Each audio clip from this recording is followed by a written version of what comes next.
नमस्ते किसान भाइयों, टेक्निकल एग्रीकल्चर में आपका स्वागत है। आज हम कृषि जगत के एक ऐसे अदृश्य शत्रु के बारे में बात करने जा रहे हैं जिसकी जड़ें हमारी मिट्टी में इतनी गहरी हैं कि वह पूरी फसल की मेहनत को मिट्टी में मिलाने का दम रखता है। हम बात कर रहे हैं मोथा घास, साइप्रस रोटंडस की। खेती की दुनिया में इसे केवल एक खरपतवार नहीं बल्कि खेत का कैंसर माना जाता है। इसे दुनिया भर के कृषि वैज्ञानिक वर्ल्ड्स वर्स्ट वीड के नाम से पुकारते हैं और इसके पीछे एक बहुत बड़ी वजह है। यह न केवल जिद्दी है बल्कि इतना चालाक है कि विपरीत परिस्थितियों में भी खुद को सुरक्षित रखने की अद्भुत क्षमता रखता है।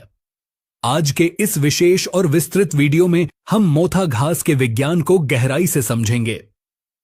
हम जानेंगे कि जमीन के नीचे छिपा इसका ट्यूबर, गांठ, कैसे इसे अमर बनाता है और यह छोटा सा दिखने वाला पौधा कैसे आपकी फसल के पोषक तत्वों को चोरी कर पूरी पैदावार को बर्बाद कर देता है।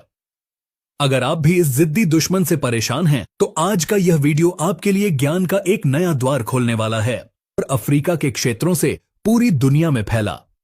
आज यह दुनिया के 100 से अधिक देशों में पाया जाता है और लगभग 52 अलग अलग प्रकार की फसलों को नुकसान पहुंचाता है। भारत के संदर्भ में बात करें तो चाहे उत्तर भारत के मैदानी इलाके हों या दक्षिण भारत के तटीय क्षेत्र, मोथा हर जगह अपनी जड़ें जमा चुका है। इसकी शारीरिक बनावट को समझना बहुत जरूरी है। मोथा की पत्तियां गहरे हरे रंग की होती हैं। इसकी पत्तियां चिकनी और मोम जैसी परत वाली होती हैं। यही वह परत है जो साधारण खरपतवार नाशक दवाओं को पत्तियों के अंदर जाने से रोकती है। लेकिन मोथा की असली ताकत जमीन के ऊपर नहीं बल्कि जमीन के नीचे छिपी होती है। जब आप मोथा के एक पौधे को उखाड़ते हैं तो आपको सफेद रंग की जड़ें दिखती हैं जिन्हें राइजोम कहते हैं। इन जड़ों के बीच बीच में काली, सख्त और अंडाकार गांठें होती हैं जिन्हें ट्यूबर कहा जाता है। इन गांठों का विज्ञान बड़ा ही अद्भुत है। एक मोथा के पौधे के नीचे गांठों की एक पूरी श्रृंखला या जंजीर होती है। ये गांठें जमीन के अंदर केवल कुछ इंच नहीं बल्कि 2 से 3 फीट की गहराई तक पाई जा सकती हैं।